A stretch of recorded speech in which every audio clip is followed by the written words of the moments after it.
Audio Jungle.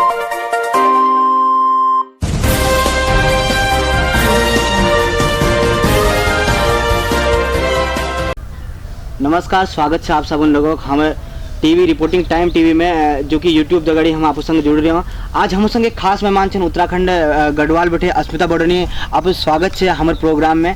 आज हम बात करने जो तुम सुन रहा हो भेटोली नाम की वी पर्व में क्यों। आज हम वी बारे में पूरी चर्चा करना। अस्मिता बड़ोनी जी जो कि उत्तराखंड समस्या बारे में अपन ब्लॉग में लिखते रुचि और साथ ही साथ उत्तराखंड पलायन बारे में और मेल तुम्हारी पौड़ी यात्रा बारे में जो तुम ब्लॉग में लिख रखी हो उले पूर्व वृत्तांत पढ़ बहुत पसंद आज मैंने। और वीक बाद जब चैते मास आज तो भेटोली बारे में मेल तुम्हारे ब्लॉग पढ़ तो वीक मैं लक्ष्य की मेल एक मल्ले वीडियो बनून चाहे और मैं ये वीडियो लिवे उन दर्शकों तक जाचूँ जो कि आज हमारे जो परंपरा है उत्तराखंड के जतने सांस्कृतिक रूप धंधा नहीं है, लेकिन उन परंपरा जो है आज कैन उनमें जो आधुनिकता प्रभाव बढ़ना तो वी दगड़ी हम बात करना आप संग।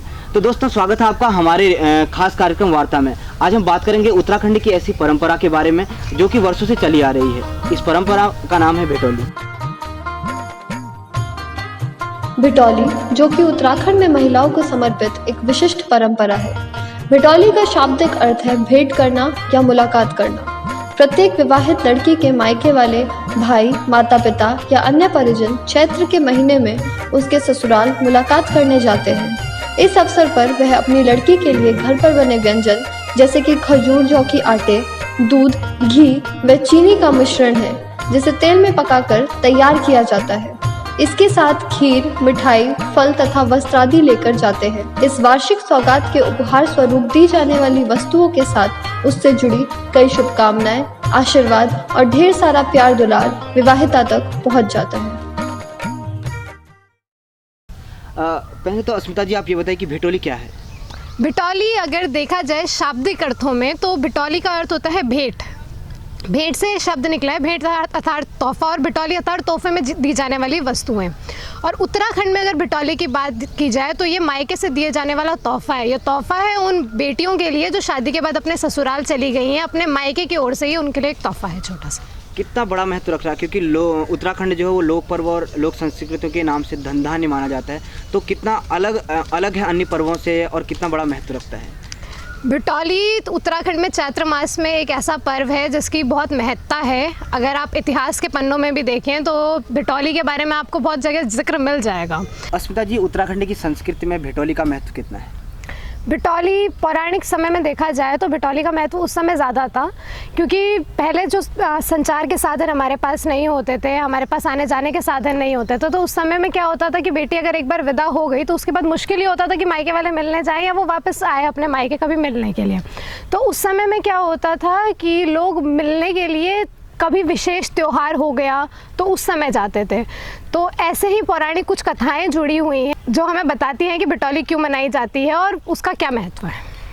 मैं जानना चाहूँगा कि आपसे भेटोली में क्या क्या चीज़ें सम्मिलित होती हैं। भेटोली है क्या वास्तव में, कि भेटोली का स्वरूप किस तरह बनाया जाता है। क्योंकि जब मैं आपका लेख पढ़ रहा था तो उसमें था कि कुछ ऐसे सामान जिसमें पकवान वगैरह रहते हैं, तो आप उसके बारे में भी हमारे दर्शकों को बताइए। भेटोली में सामान जो होता है वो पूरे गांव के लिए जाता है, किसी एक परिवार के लिए नहीं जाता, क्योंकि आप जानते हैं गांव में किस तरीके से पहाड़ों में एक परिवार की तरह पूरा गांव रहता है और आसपास के गांव भी ऐसे ही रहते हैं साथ में।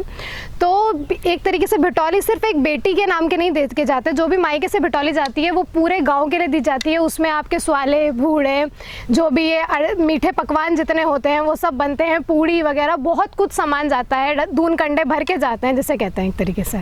उत्तराखंड जब मैं आपका लेख पढ़ा तो उसमें जिक्र था कि घुघुती के बारे में। वो जो चिड़िया है वो चैत्र के महीने से भी संबंध रखती है और भेटोली का भी चैत्र के महीने से संबंध है।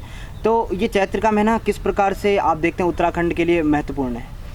घुघुती की आपने बात करी, घुघुती से संबंधित बहुत सारे गीत हैं उत्तराखंड में और शायद घुघुती का एकमात्र ऐसा पक्षी है जिसके ऊपर इतने सारे गीत किसी क्षेत्र में बने होंगे जितना मुझे मालूम है, क्योंकि आपने गाने सुने होंगे कि घरी का जाला घुघुती, घुघुती ना बासा। ये जो गीत होते हैं उत्तराखंड के, ये जो घुघुती घुरौन लगी मेरा मैतकी, ये गाना जो है ये सीधा भेटोली से जुड़ा हुआ है, क्योंकि कहा जाता है कि चैत्र के महीने में जो घुघुती का घुरुन होता है वो बहुत ही मधुर होता है और जो एक बार घुघुती का घुरुन सुन ले वो उसे कभी ज़िंदगी भर नहीं भूल सकता।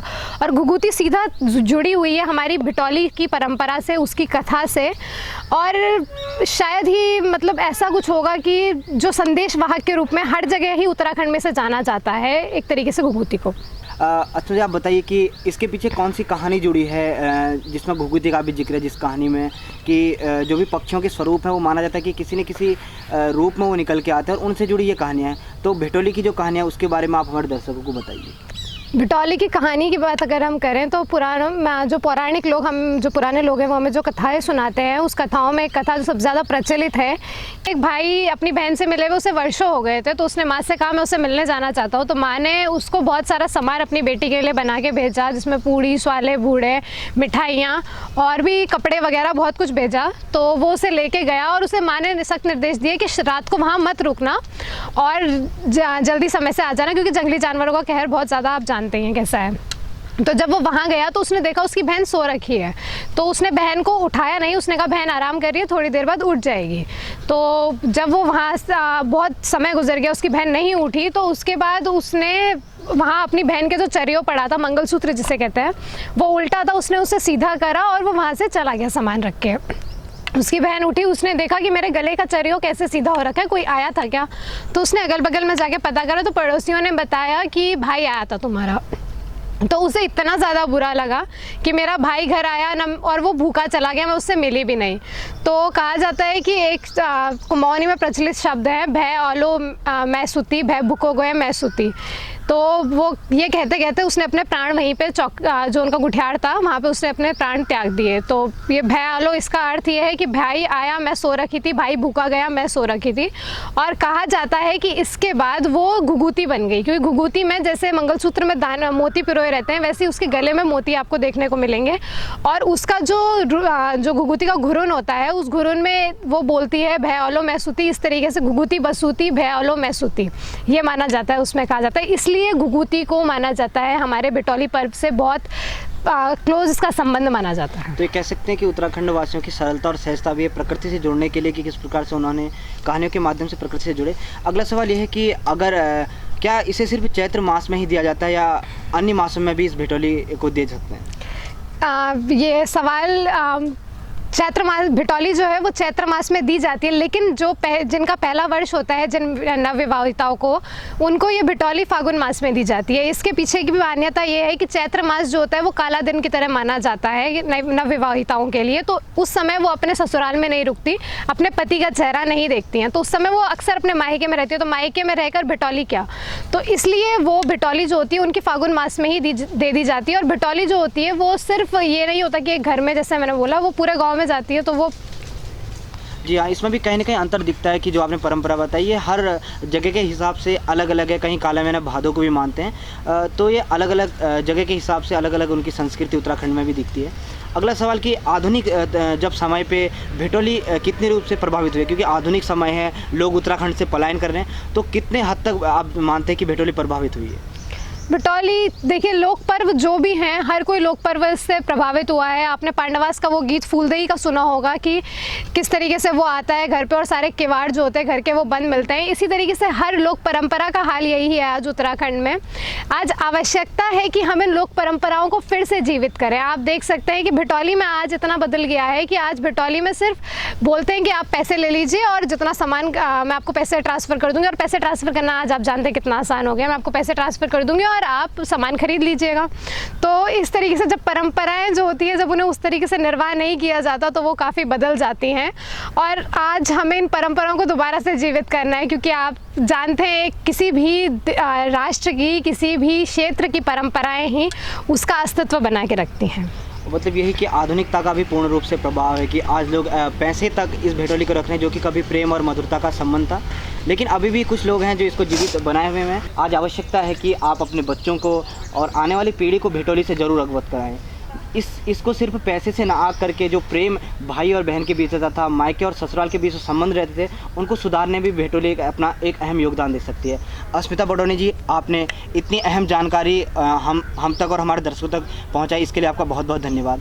मैं उम्मीद करता हूं कि आपकी भटोली आप तक पहुंच चुकी होगी। आपको भटोली और इस चैतोली पर्व की बहुत बहुत शुभकामनाएं। नमस्कार। उत्तराखंड की लोक संस्कृति और यहाँ के लोक पर्वों को आगे बढ़ाने के लिए मनीष चंद्र जोशी द्वारा ये एक पहल शुरू की गई है। आशा है आपको इस तरीके की वीडियो पसंद आई होगी। अगर आपको ये वीडियो पसंद आई तो इसे शेयर कीजिए, लाइक कीजिए और सब्सक्राइब कीजिए। धन्यवाद। आपके अगर कोई सुझाव हो तो आप हमें कमेंट पे लिख के भेज सकते हैं। ऐसी अलग अलग पर्वों के बारे में अगर आप वीडियो या इससे जुड़ी कोई भी जानकारी लेना चाहते हैं तो आप हमें उसके बारे में बताइए, हम वीडियो बनाकर आप तक अवश्य पहुँचाएंगे।